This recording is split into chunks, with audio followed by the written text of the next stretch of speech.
이번 시간에는 사회복지 실천 현장에서 필요한 기초기술에 대한 부분을 진행해 보도록 하겠습니다. 다양한 기초기술이 있을 텐데요. 가장 첫 번째 단계에 필요한 부분은 무엇보다도 면담이라고 하는 부분에 대한 내용일 것 같습니다. 그래서 면담에 대한 기본적인 그리고 기초적인 이해에 대한 부분 진행하도록 하겠습니다.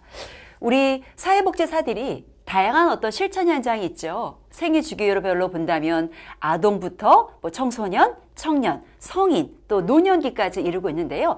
다양한 생애 주기별로의 우리 클라이언트들을 만날 때 가장 필요하고 또 실천적인 어떤 내용의 기술이 바로 면담이라고 생각이 듭니다. 그래서 실천 현장에서 다양한 대상자들, 클라이언트를 만나게 되죠. 그래서 클라이언트 원하는 것이 무엇일까? 원하는 어떤 욕구와 또 문제의 내용과 또 주제와 또 범위라고 하는 부분도 심각성도 천차만별이겠죠. 그래서 클라이언트가 원하는 것이 정말 무엇일까? 무엇을 어떻게 해결되기를 원하는가? 라고 하는 목적을 우리가 정확하게 이해할 필요가 있는데요. 바로 그러한 어떤 파악적인 부분들 또 해결책을 제시하는 것이 우리 사회복지사에게 가장 필요한 책임이자 의무라고 보겠습니다.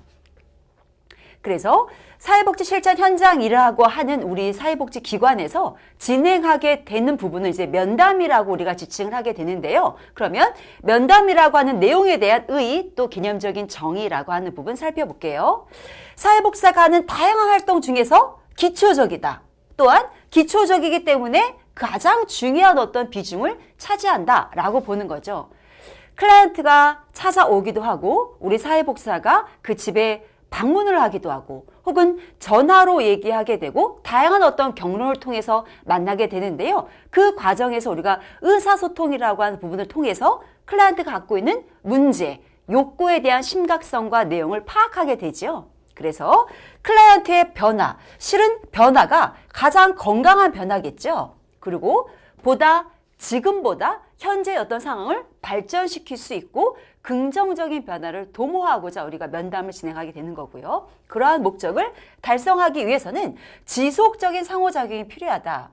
우리가 클라이언트가 얘기한 어떤 다양한 문제와 욕구를 우리 사회복지사들이 봤죠. 그렇죠? 받고 또 우리가 정확하게 잘 이해했는가 그리고 내가 이해한 부분이 맞는가라고 하는 걸 다시 클라이언트에게 전하게 되죠. 그래서 일각에서는 우리가 사회복지 실천 현장에서 사회복지사와 클라이언트가 얘기하는 것이 어떤 일방적인 것을 듣는다라고 이제 얘기하는 부분인데 그것은 우리가 잘못 이해한 부분이죠.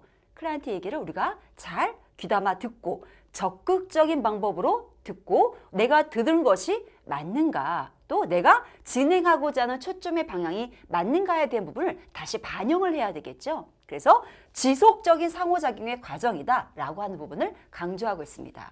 그럼 이와 같이 두 가지에 대한 부분을 우리가 잘 진행하기 위해서는 사회복지사는 준비되어 있어야 한다. 면담에 대한 기술이. 그렇죠? 내 스스로가 면담을 어떻게 진행하고자 효과적인지 또 다양한 클라이언트들이 있는데 이러한 어떤 대상의 연령별로 혹은 문제의 유형에 따라 어떠한 기술을 통해서 접근할 것인가에 대한 부분이 잘 무장이 돼야 되겠죠. 그렇게 무장이 된 사회복지사는 클라이언트와 원만한 관계 형성을 하고요. 나아가서 의사소통에 대한 부분에 있어서도 전혀 문제가 없이 클라이언트가 갖고 있었던 문제와 욕구를 잘 해결할 수 있는 어떤 접근의 태세가 잘 준비가 되어 있어야 한다라고 하는 것이 우리 사회복지사에게 필요한 어떤 책임이라고 들어요. 그래서 면담에 대한 기술이 우리 사회복지사는 잘 준비하고 있어야 정말 전문가다라고 우리가 지칭을 할 수 있겠죠. 그러면 면담이라고 하는 우리 사회복지사가 클라이언트와 주고받는 지속적인 아까 상호작용이라고 다시 얘기했는데요. 그렇게 면담을 하는 목적은 무엇일까? 어떠한 지향점이 있느냐라고 하는 거죠. 그래서 두 가지를 제시하고 있습니다. 즉, 문제에 현재 처하고 있는 클라이언트의 상황은 어떤가? 즉, 보시면요. 클라이언트에 대해서 주체를 갖고 있어요. 근데 클라이언트만을 딱 별도로 개체를 보는 것이 아니라요. 그 클라이언트가 위치하고 있는 환경, 상황이 어떤가라고 하는 주변적인 어떤 생태학적인 접근을 또 갖고 있는 거죠. 그래서 우리가 환경 속의 인간이라고 하는 클라이언트의 어떤 행동의 결과, 인지라고 하는 것을 다 분리돼서 보는 것이 아니라 하나의 온전한 인격체로 보고 그 클라이언트가